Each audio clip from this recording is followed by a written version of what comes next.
अध्याय 4 एकता के लिए अनुरोध। ईश्वर ने आप लोगों को बुलाया है। आप अपने इस बुलावे के अनुसार आचरण करें। यह आप लोगों से मेरा अनुरोध है, जो प्रभु के कारण कैदी हूं। आप पूर्ण रूप से विनम्र, सौम्य तथा सहनशील बने। प्रेम से एक दूसरे को सहन करें और शांति के सूत्र में बंधकर उस एकता को बनाए रखने का प्रयत्न करते रहें जिसे पवित्र आत्मा प्रदान करता है। एक ही शरीर है, एक ही आत्मा और एक ही आशा, जिसके लिए आप लोग बुलाए गए हैं। एक ही प्रभु है, एक ही विश्वास और एक ही बपतिस्मा। एक ही ईश्वर है जो सबों का पिता, सबके ऊपर, सबके साथ और सब में व्याप्त है। कलीसिया की परिपूर्णता हेतु मसीह के वरदान। मसीह ने जिस मात्रा में देना चाहा, उसी मात्रा में हम में प्रत्येक को कृपा प्राप्त हुई है। इसलिए धर्म ग्रंथ कहता है, वो ऊंचाई पर चढ़ा और बंदियों को ले गया, उसने मनुष्यों को दान दिए। वो चढ़ा, इसका अर्थ यह है कि वह पहले पृथ्वी के निचले प्रदेशों में उतरा। जो उतरा वह वही है जो आकाश से भी ऊपर चढ़ा, जिससे वो सब कुछ परिपूर्ण कर दे।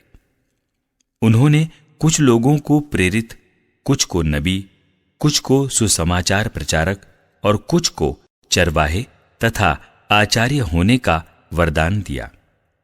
इस प्रकार उन्होंने सेवा कार्य के लिए संतों को नियुक्त किया, जिससे मसीह के शरीर का निर्माण तब तक होता रहे जब तक हम विश्वास तथा ईश्वर के पुत्र के ज्ञान में एक नहीं हो जाएं और मसीह की परिपूर्णता के अनुसार पूर्ण मनुष्यत्व प्राप्त न कर लें। इस प्रकार हम बालक नहीं बने रहेंगे और भ्रम में डालने के उद्देश्य से निर्मित धूर्त मनुष्यों के प्रत्येक सिद्धांत के झोंके से विचलित होकर बहकाए नहीं जाएंगे।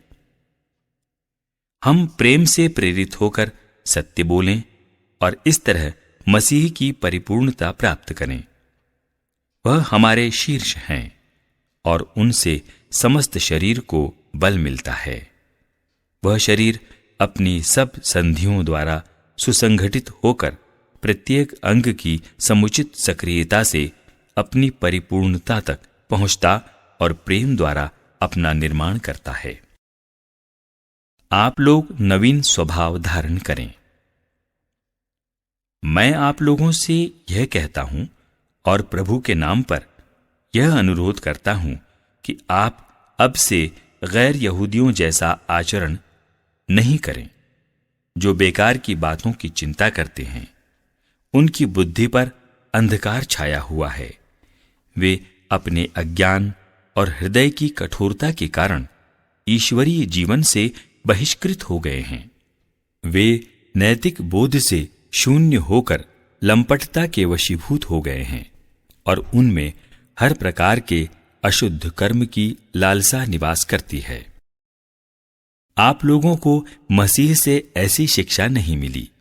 यदि आप लोगों ने उनके विषय में सुना और उस सत्य के अनुसार शिक्षा ग्रहण की है जो ईसा में प्रकट हुई, तो आप लोगों को अपना पहला आचरण और पुराना स्वभाव त्याग देना चाहिए, क्योंकि वो बहकाने वाली दुर्वासनाओं के कारण बिगड़ता जा रहा है।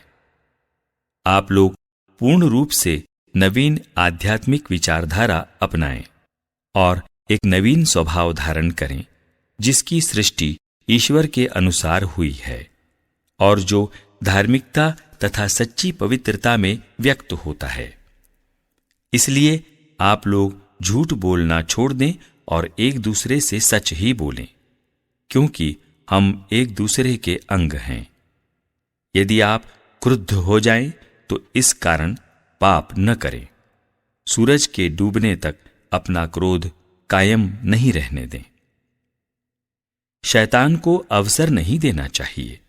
जो चोरी किया करता था वो अब से चोरी नहीं करे, बल्कि ईमानदारी से अपने हाथों से परिश्रम करे। इस प्रकार वह दरिद्रों की भी कुछ सहायता कर सकेगा। आपके मुख से कोई अश्लील बात नहीं, बल्कि ऐसे शब्द निकलें जो अवसर के अनुरूप दूसरों के निर्माण तथा कल्याण में सहायक हों। पवित्र आत्मा ने मुक्ति के दिन के लिए आप लोगों पर अपनी मोहर लगा दी है। आप उसे दुख नहीं दें। आप लोग सब प्रकार की कटुता, उत्तेजना, क्रोध, लड़ाई झगड़ा, परनिंदा और हर तरह की बुराई अपने बीच से दूर करें। एक दूसरे के प्रति दयालु तथा सहृदय बने, जिस तरह ईश्वर ने मसीह के कारण आप लोगों को क्षमा कर दिया, उसी तरह आप भी एक दूसरे को क्षमा करें।